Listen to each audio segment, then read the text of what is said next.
Nou vriende, ons is die Here dankbaar dat ons al redelik ver kon vorder met hierdie reeksie wat handel oor die ware betekenis van Pinkster. U sal sien ons is al by deel 9 van hierdie reeks en watter besondere klomp les het ons net al kom leer oor die persoon van die Heilige Gees nie. Nou ons het gevorder tot by hierdie gedagte dat die Heilige Gees, sê die Bybel, as hy kom, sal hy die wêreld oortuig van sonde en van geregtigheid en van oordeel. Ons is besig om te praat oor die rol, taak en doel van die Heilige Gees. En u sal onthou, ek het gister vir u bietjie vertel oor 'n artikel wat ek onlangs gelees het oor waarom meeste kerke en predikers nie meer oor sonde, die oordeel en die hel preek nie, terwyl die Bybel vir ons sê dat God se Gees, as hy kom, sal hy oortuig van sonde, geregtigheid en oordeel. U sal onthou die 5 gedagtes wat hierdie artikel deurgegee het, is dat die meeste predikers nie meer daaroor preek nie, want hulle het 'n liefde vir geld, hulle het 'n verwronge verstaan van God se liefde bo sy ander attributes, 'n wanverstaan van God se heiligheid, pragmatisme of dan sukses wat belangriker is as getrouheid en die vrees vir mense eerder as die vrees vir God. U sal onthou ek het vir u name genoem van TV-predikers wat vandag as suksesvol beskou word, maar veragtelik in die oë van die Here is. Manne wat geld en vroue wat geld najaag en mense mislei deur valse prediking en verse buite verband te vat deur hulle self te verryk en dan vir mense te beloof dat hulle dieselfde sukses as hulle sal hê. Valse leraars, mense wat nie op die kansel moet staan nie, maar deur die ou duiwel gebruik word om mense wat soekend is, weg te lei van die waarheid in hierdie leuen van hierdie sukses wat hulle kwansies nou van God ontvang het. Ek het vir u gesê ons moet versigtig wees vir hierdie predikers, want die Bybel sê die Gees van God, die ware Gees van God, oortuig van sonde. En kom ons kyk bietjie hoe dit op Pinksterdag dan plaasgevind het. Baie mense kyk nie na die woord nie, want hulle dink dat die Gees praat in my oor en die Gees sê vir my oor wat om te doen. Luister, jy moet die Bybel lees om te hoor wat die Gees van God vir ons wil kom leer. En hoor wat gebeur op Pinksterdag. Vriende, toe die Heilige Gees uitgestort is, was daar nie snaakse en vreemde manifestasies waar mense in tale gepraat het, omgeval het, brabbel woorde geuiter het, chaos wat plaasgevind het nie. Nee. Kom ek lees vir u wat sê die Bybel. Laat die Bybel vir homself praat. Kom ons lees nie iets in die Bybel wat daar nie staan nie. Die Bybel sê dat toe die Heilige Gees uitgestort is, sê die Bybel vir ons dat skielik uit die hemel 'n geluid soos van 'n geweldige rukwind gekom en dit het die hele huis gevul waar hulle gesit het. Toe is deur hulle tonge gesien soos van vuur, wat hulle self verdeel en op elkeen van hulle gaan sit het. Ek sê baie keer vir Pinkstermense, luister, julle kan tale namaak, julle kan al hierdie manifestasies namaak, maar sê gou vir my, waar's die geweldige rukwind, waar's die tonge van vuur, wat op Pinksterdag op die apostels neergedaal het? Want u sien, ons kan sekere dinge namaak en mense wil die Bybel nie lees om die konteks raak te sien van wat God besig is om hier te doen nie. Hierdie geweldige rukwind was dan ook ten doel om mense na hierdie groot afspraak wat God gemaak het te trek. Want die Bybel sê dat die apostels met die Heilige Gees vervul is en het begin spreek in ander tale, nie in vreemde tale nie, nie in brabbeltale nie. En kom ek gaan vir u sê wat hier staan, want die Bybel sê dat hierdie mense het gehoor hoe hulle in hulle eie taal spreek oor die groot dade van God. En wat is hierdie groot dade van God? Kom ek lees vir u. Die Bybel sê vir ons in Handelinge 2 vers 14, Petrus is besig om te preek. En hy sê in vers 22, Israeliete, luister na hierdie woorde. Kan nie agterkom, is nie 'n brabbeltaal nie, dis nie iets vreemds nie. Hy sê vir hulle, Israeliete, luister na hierdie woorde. Hulle verstaan wat hy sê. Petrus is besig om in verstaanbare taal aan hulle iets te kommunikeer. Wat is dit? Hy gaan nou vir hulle sê dat die woord van God is juis en die Gees van God is gegee om te oortuig van sonde. Ek lees vir u. Israeliete, luister na hierdie woorde. Jesus die Nasareëner, 'n man deur God vir julle aangewys met kragte en wonders en tekens wat God deur hom onder julle gedoen het. En nou baie belangrik, dis nie vir my en jou gegee om kragte en wonders en tekens te doen nie, want Christus was uniek in sy persoon en sy godheid was bewys deur hierdie kragte, wonders en tekens. Want die volk het dit geweet, hulle het dit gesien. Hy was uniek in sy wese.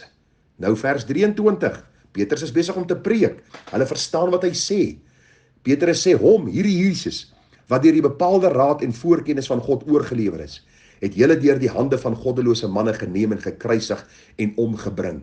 Hom, Jesus, het God opgewek, nadat hy die smarte van die dood ontbind het, omdat dit onmoontlik was dat hy daardeur vasgehou sou word. Vers 32, hierdie Jesus het God opgewek, waarvan ons almal getuienis is. Vers 33. Nadat hy dan deur die regterhand van God verhoog is en van die Vader die belofte van die Heilige Gees ontvang het, het hy dit uitgestort wat julle nou sien en hoor. So Petrus sê baie duidelik wat julle nou sien en hoor, die boodskap wat julle nou hoor van my. Ek wat weggekruip het, wat bang was vir die Jode, staan in die openbaar en ek getuig met vrymoedigheid in die krag van die Heilige Gees oor Jesus die Redder. En nou sê vers 36, laat dan die hele huis van Israel sekerlik weet dat God hom Here en Christus gemaak het, hierdie Jesus wat julle gekruisig het. Vers 37, hoor wat staan hier. Toe hulle dit hoor, toe die skare dit hoor, is hulle diep in die hart getref. En het vir Petrus en die ander apostels gesê, wat moet ons doen, broeders? En Petrus sê vir hulle, bekeer julle en laat elkeen van julle gedoop word in die naam van Jesus Christus tot vergifnis van sondes en julle sal die gawe van die Heilige Gees ontvang. Wat Petrus eenvoudig vir hulle sê, bekeer julle en die bewys sal wees dat julle dan ook die Gees van God sal ontvang om hierdie boodskap van bekering te preek. En gaan lees die Bybel. Dit was die opdrag in Handelinge 1 vers 8. Julle sal krag ontvang wanneer die Heilige Gees oor julle kom en julle sal my getuies wees. U sien vriende, die vernaamste werk van die Gees is om die mens te oortuig van sy stand voor God en dit is sondaar, skuldig en onder die toren van God. U het reg gehoor. Ek is nie kinders van Jesus gebore nie. Ons word nie by die doopfont in die koninkryk van God ingedoop nie. Ons word nie as groot mense onder deur die water gesit en nou word ons kinders van God nie. Nee, God oortuig ons dat ons sondaars is en ons moet ons nou bekeer tot die lewende God om hom voortaan te dien. Die Bybel sê wanneer die Heilige Gees uitgestort word, sal die Heilige Gees oortuigingswerk doen. En baie belangrik vriende, as die Gees nie die oortuigingswerk doen nie, kan die sondaar nie na God toe kom nie. Ons het te veel mense vandag, wat op 'n stadium na 'n diens agtergebly het. Die dominee het hulle uitgenooi, of die pastoor het hulle uitgenooi, en die tannie op die orgel het saggies gespeel, en mense het vorentoe gestroom, en hulle het gehuil, en hulle het 'n gebed agter die pastoor of die dominee aangebid, en nou is hulle kinders van God, en hulle stap by die kerk uit, en hulle lewe is onveranderd. Dis die valse lering van ons tyd. Luister, die Gees van God, wanneer hy in harte werk, bring hy geestelike lewe, en dit lei na berou en bekering, en dit lei na uitroep om genade en vergifnis. Lewe moet eers kom, voor ek sal uitroep. 'n Hart wat dood is in sonde en misdade, sal nie uitroep om verlossing en bekering en redding nie. Kom ek lees vir u. Romeine 3 vers 10 sê, daar is niemand regverdig nie, selfs nie een nie. Daar is niemand verstandig nie, daar is niemand wat God soek nie. Jy het reg gehoor, jy het nie God gesoek nie, hy het jou kom soek. Jy het nie God gesoek nie, want hy was nie weg nie, jy was verlore en hy het jou kom soek. Daarom sê die Bybel, niemand is regverdig nie, niemand soek God nie. Almal het afgewyk, saam met hulle ontaard, daar is niemand wat goed doen nie, daar is selfs nie een nie. Daarom sê Psalm 51 vers 7, kyk, in ongeregtigheid is ek gebore, en in sonde het my moeder my ontvang. Psalm 58 vers 4 sê, afvallig is die goddelose mense van die geboorte af, die leuensprekers dwaal van die moederskoot af.